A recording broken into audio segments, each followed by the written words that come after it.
तो सभी दोस्तों को नमस्कार।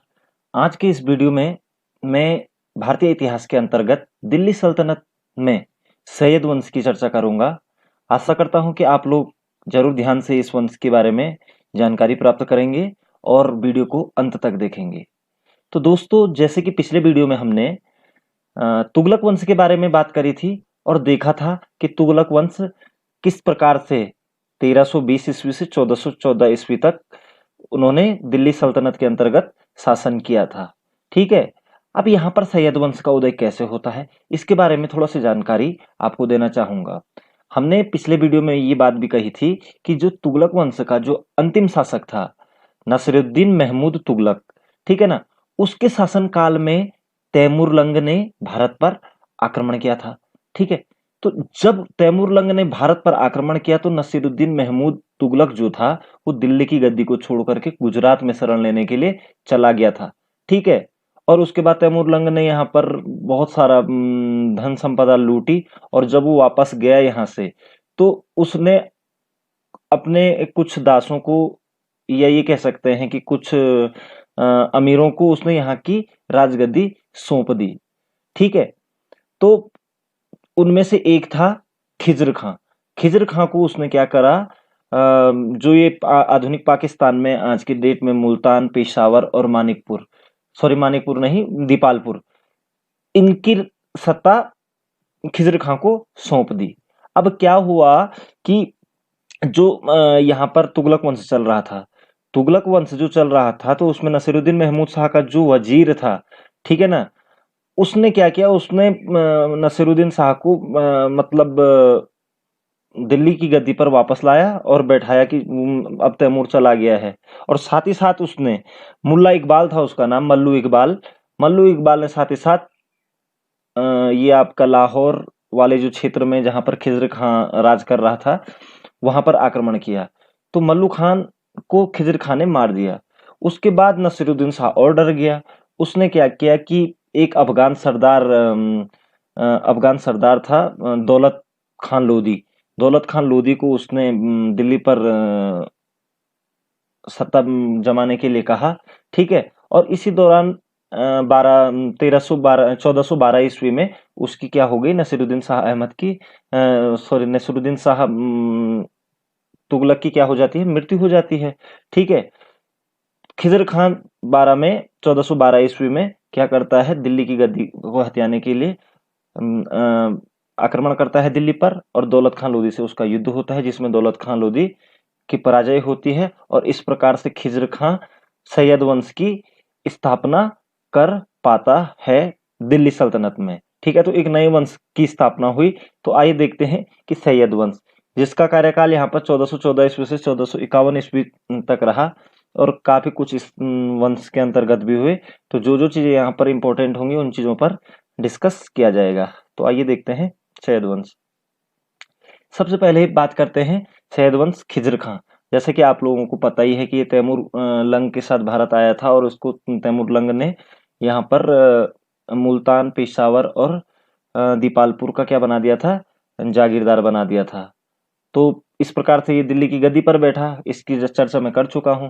तो खिज्र खां जो 1414 से 1421 ईस्वी तक दिल्ली की राज सिंहासन पर बैठा, ठीक है ना, तो यही सैयद वंश का संस्थापक कहलाता है। तो एक प्रश्न यहीं पर आ जाता है कि सैयद वंश का संस्थापक कौन था, तो खिज्र खां था। ठीक है ना। 1414 ईस्वी में उसने दिल्ली पर अधिकार किया। उसने सुल्तान की उपाधि न धारण कर के अपने को रैयत ए आला की उपाधि से खुश रखा। ये बहुत ज्यादा इंपॉर्टेंट प्रश्न है। रैयत ए आला, रैयत का मतलब होता है भगवान का दिया हुआ, ठीक है ना, और आला का मतलब रैयत का मतलब होता है प्रजा के लिए और आला का मतलब होता है एक मतलब रखवाला। ठीक है। प्रजा का रखवाला ही उसने अपने आप को कहा और सुल्तान की उपाधि नहीं धारण की।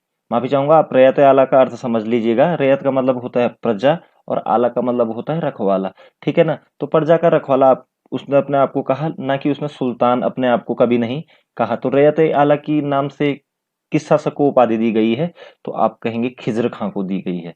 ठीक है। तैमूर लंग जिस समय भारत से वापस जा रहा था उसने खिज्र खां को मुल्तान, लाहौर, दीपालपुर का शासक नियुक्त किया था। तो ये प्रश्न भी कि राजा बनने से पहले खिज्र खां कहाँ पर शासन कर रहा था? तो मुल्तान, लाहौर और दीपालपुर, ये तीनों पंजाब प्रांत, मतलब ये कह सकते हैं कि आधुनिक वर्तमान पाकिस्तान में है। खिज़र खां अपने को तैमूर के लड़के शाहरुख का प्रतिनिधि बताता था, ठीक है ना? उसने कभी भी अपने आप को सुल्तान नहीं कहा, और जो तैमूर का लड़का शाहरुख था, उसका प्रतिनिधि बताता था वो अपने आप को, और उसे नियमित रूप से कर भेजता था। यहाँ से कर भेजता था वो शाहरुख को, तैमूर के लड़के शाहरुख को, ठीक है ना?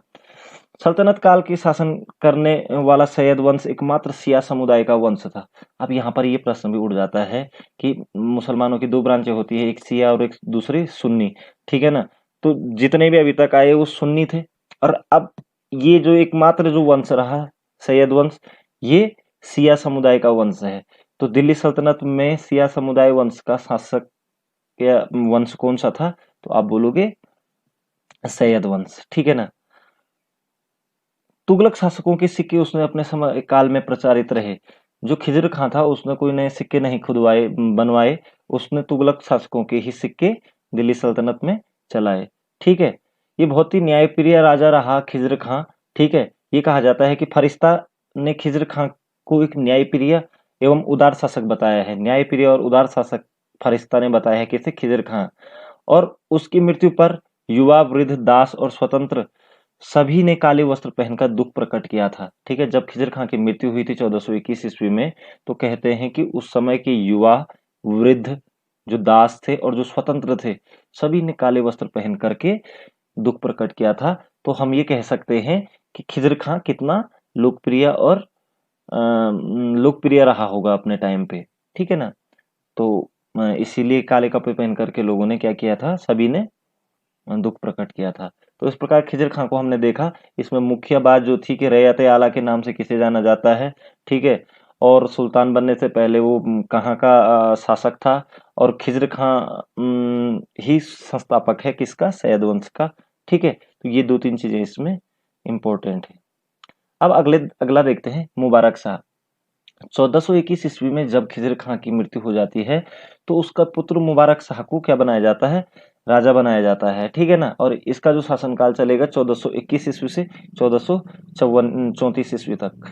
तो इसमें देखते हैं, खिज़र खां ने अपने पुत्र मुबारक शाह को अपना उत्तराधिकारी नियुक्त किया था।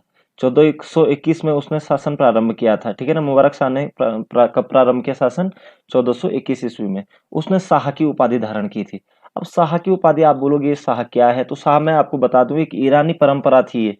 जो भी शासक बनता था तो वहां पर अपने नाम के पीछे शाह लगाते हैं, ठीक है ना? तो इसी प्रकार से इसने भी अपने नाम के आगे पीछे शाह लगाया, ठीक है ना? मुबारक शाह। और इसने अपने नाम का खुतबा पढ़वाया, और इस प्रकार विदेशी स्वामित्व का अंत किया कि मतलब मैं स्वतंत्र हूँ। खुतबा पढ़वा दिया तो इसका मतलब वो आदमी स्वतंत्र है, ठीक है? और विदेशी सामंतत्व यानी कि जो तुगलक सॉरी जो तैमूर लंग के वंशज थे उनको इसने कर भेजना बंद कर दिया। तीसरी चीज इसका मुबारक शाह मुबारकाबाद नगर की स्थापना इसने मुबारक शाह ने की थी, और ये दिल्ली के आसपास है, यमुना के किनारे, ठीक है ना? मुबारकाबाद, ठीक है? तो मुबारकाबाद की स्थापना किसने की? इसी के नाम पर मुबारक शाह ने, ठीक है? जो कि सैयद वंश का शासक था। मुबारक शाह के वजीर सरवर उल मुल्क ने षड्यंत्र से उसकी हत्या कर दिया। अब इसका जो एक वजीर होता है सरवर उल मुल्क, इसकी हत्या कर दी जाती है किसके द्वारा? मुबारक शाह की हत्या कर दी जाती है उसके वजीर, ठीक है? मुबारक शाह ने प्रसिद्ध इतिहासकार याहिना बिन अहमद सरहिंदी को अपना राज्याश्रय प्रदान किया था, ठीक है ना? तो इसके जो प्रसिद्ध इतिहासकार थे सरहिंदी, आप शॉर्टकट में ऐसे याद रख लीजिए कि सरहिंदी किसके दरबारी थे? तो मुबारक शाह के थे, ठीक है ना? सरहिंदी मुबारक शाह के दरबारी थे। उसके ग्रंथ तारीख मुबारक शाही में मुबारक शाह के शासनकाल के बारे में जानकारी प्राप्त होती है। तो ये कहा जा सकता है कि तारीख ए मुबारक शाही की रचना किसने की थी? तो अहमद सरहिंदी ने की थी, ठीक है दोस्तों? तो ये चीज आप लोगों को देखना है। तो मुबारक शाह से रिलेटेड 2-3 बातें हैं कि मतलब सैयद वंश का वो शासक जिसने अपने नाम से खुतबा पढ़वाया था, तो मुबारक शाह था। मुबारकाबाद नगर की स्थापना किसने कराई थी? मुबारक शाह ने कराई थी, ठीक है ना? और सरहिंदी किसके का दरबारी था? तो मुबारक शाह का था। और तारीख मुबारक शाही किसने लिखी थी? तो अहमद सरहिंदी ने लिखी थी। तो ये चीजें आपकी, और 34 में इसकी क्या हो जाती है? इसका वजीर इसकी हत्या कर देता है, ठीक है? अब जो अगला शासक आता है वो आता है मोहम्मद शाह।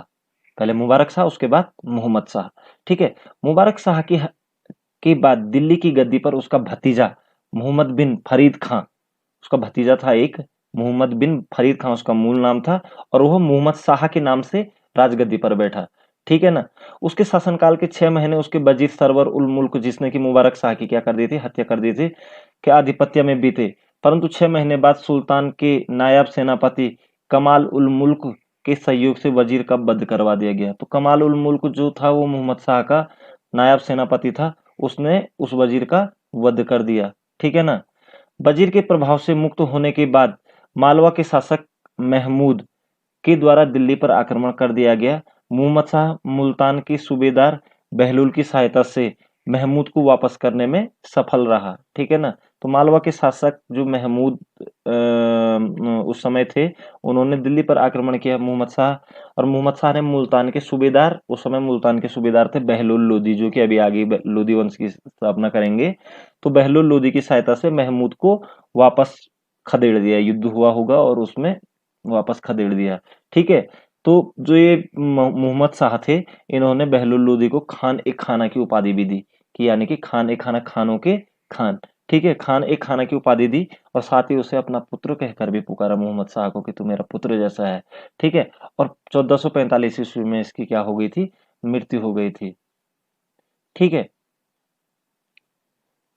माफी चाहूंगा, ये मोहम्मद शाह का यहाँ पर थोड़ा सा प्रिंट गलत हो गया है।